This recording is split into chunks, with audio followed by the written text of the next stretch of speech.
Well, here we are in 2021, and as I had mentioned, reviewed this basically at the very end of 2020, and then just completely forgot to post it. So I'm gonna retake a look at it now. This is the TS26 NightMorning, and this is in titanium, and it's got basically anodized titanium thumb paddles, for lack of a better term, backspacer, and pocket clip that's actually mounted internally. Keeps it nice and interesting there on the show side for it. This guy is a relatively giant ass knife.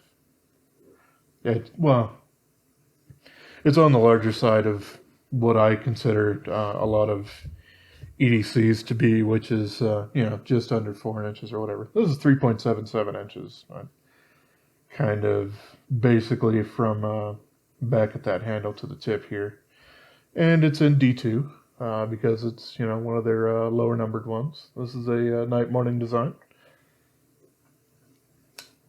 and this guy's got quite the nice action on him. Drops shut pretty nicely.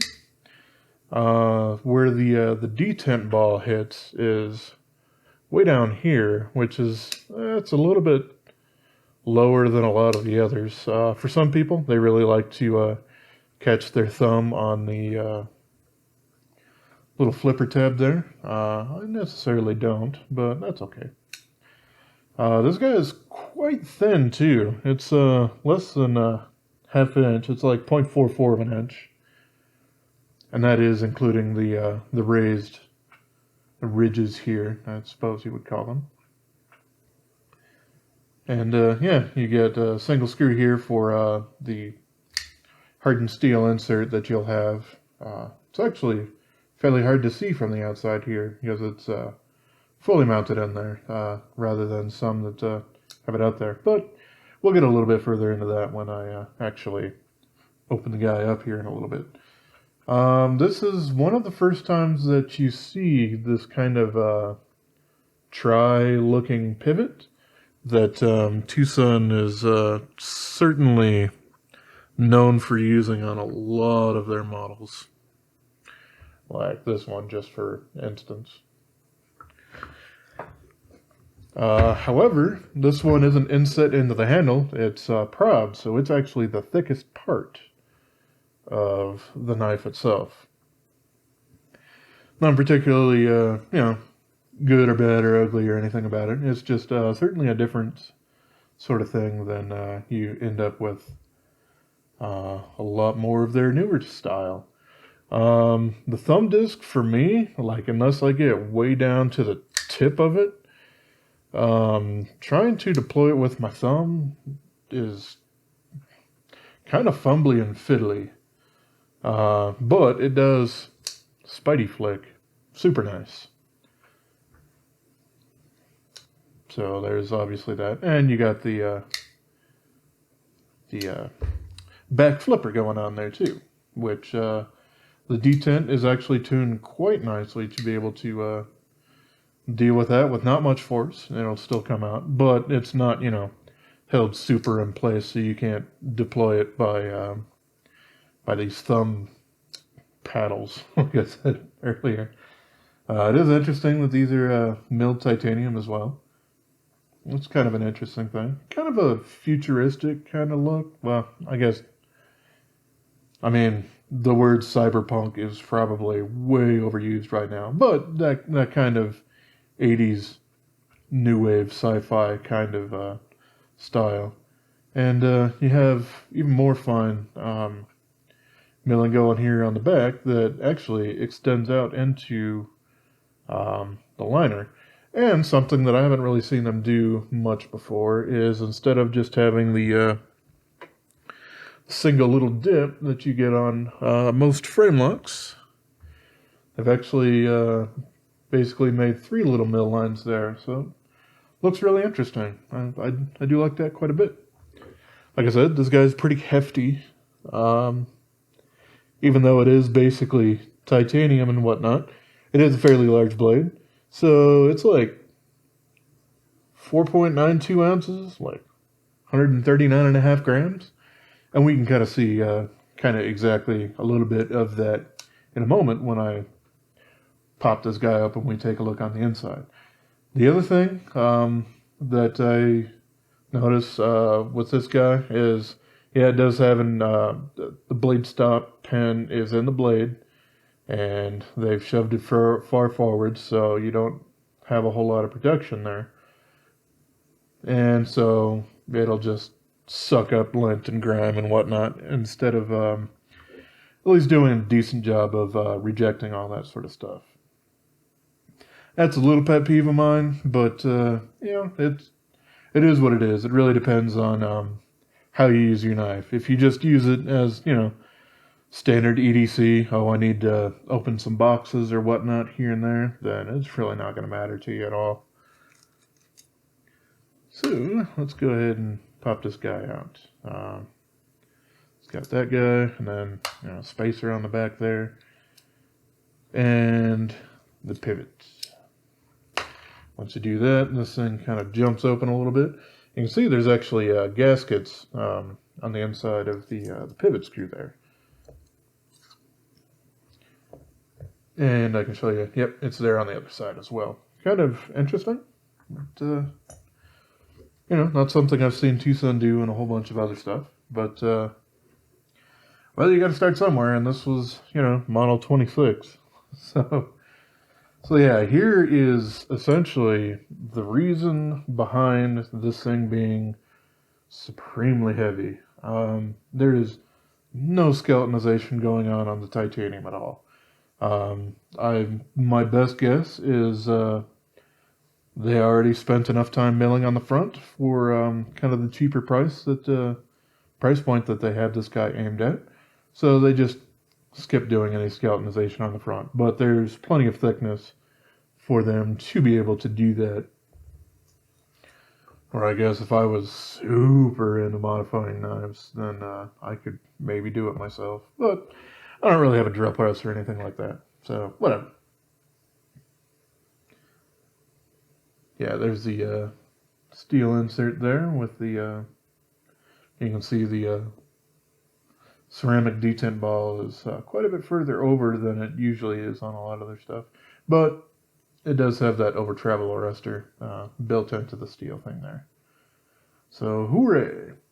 Would also be kind of neat, at least I think, if you could mount the clip on either side. Unfortunately, you can't, which is a little unfortunate, but, I'm not left-handed, so it doesn't personally affect me a huge amount. So there's that. Yeah, we got one extra pin up top here. Not really a screw, just a pin through both sides. So pretty standard kind of construction to them. A little simpler than you see with a little bit more TwoSuns that are a little bit more recent. But yeah, that's perfectly fine there. And let's see, the blade on this guy, you can see this guy comes back to quite a thickness. It's 3.8 millimeter back here by basically the flipper and all that sort of stuff. And you can see it kind of carries out to the tip, but it does thin out quite a bit. So the tip is still very accessible, but, not super tiny. And sensitivity and all that sort of stuff. Okay, make sure that gasket's there. I saw one of them come out. So, alrighty, I can toss the blade back in there. And here's the other guy. Obviously, they do have the steel bearing races so that it's actually comfortable to use on titanium. Because it's kind of an ugly situation if you don't have that. And there's no D-shaped pivot to it or anything. This was long before they started doing that. It was kind of a standard thing. So there is that. But I haven't really had much of a problem dealing with that. I suppose I should actually get that little rubber gasket in there. It'll probably help. This would be the time that I actually remembered the bearings on the inside, but then also forgot that as part of the pivot. So I suppose it would be, on brand for my semi-forgetfulness there. But yeah, this guy certainly needs a little bit more tightening up.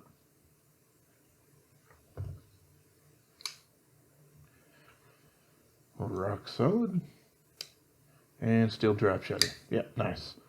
The ergos on this guy, quite nice. You can see here, it does have kind of a little bit of a finger thing, but it is very neutral compared to quite a few. So it'll work quite well with a lot of different hand shapes.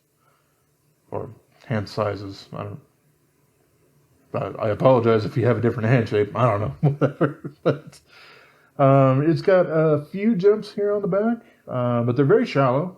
So it's not very aggressive at all as far as that's concerned.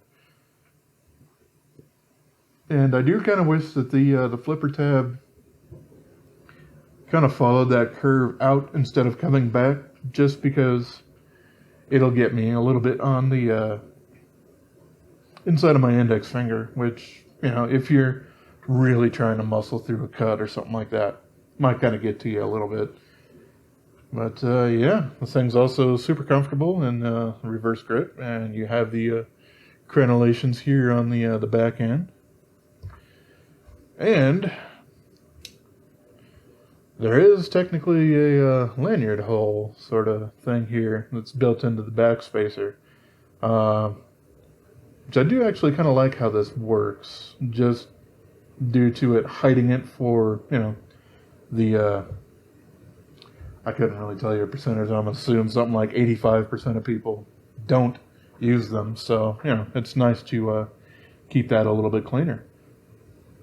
But yeah, the milling here on the side does a pretty good job of adding just a little bit more thickness to it, so it does feel a little more contoured than just flat slabs like Spyderco tends to do with a lot of their knives. This is the Native Chief, but, paramilitary too, same thing. So that's pretty darn neat. I do like this guy quite a bit. The blade shape, I suppose, maybe, I don't know, it's one of those, it's a reverse Tonto, or, it's kind of a clip point. It's very usable. That's pretty much what I'd want to go with that. Yeah, it's got a decent swedge there to keep the weight down on it a little bit, and so that also helps it to basically balance right at that front finger part here. So that's nice. Without that swedge, it would most likely be a little bit more blade heavy. So that's nice. It doesn't particularly feel incredibly nimble in your hand, even though it is balanced. It's just a little bit too heavy in general for that. But that's just for idiots who really look for balance and wiggle when they're playing around with it, not necessarily using it as the tool it's designed to be.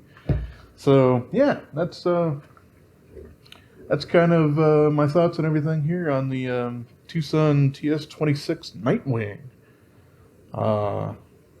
It's a pretty interesting guy. I do like it quite a bit. I especially like the few models that I do have that have the clipped screw on the inside. Just has a nice clean look on the outside there. I do have to say this was one of my first TwoSuns that I've purchased, not directly from TwoSun. I picked this up from a Facebook group, and it's been a while. I think I got this one from Charlie Waters. I don't really remember exactly. It's been a little bit. But, yeah, I do like it, and I haven't seen it on eBay for a while, so this was a decent pickup for the price that they were asking for it. Another nice, interesting piece to the collection, and always nice to see kind of the roots of where NightMorning design has started, between this and the TS16 and whatnot. before, you know, he's made probably like 150 knives for TwoSun at this point. There's quite a few. So there you go. There's kind of my thoughts on everything on this guy. If you can find them for a a decent price, 30, 40, maybe $50, then hey, it's a fantastic piece. Slimmer than a lot of other knives that TwoSun puts out, and yeah, just as nice and functional as the rest of them. So alrighty. Anyway, there's the review redone for the new year, and well, I appreciate y'all. Have yourself a wonderful rest of your day, yo.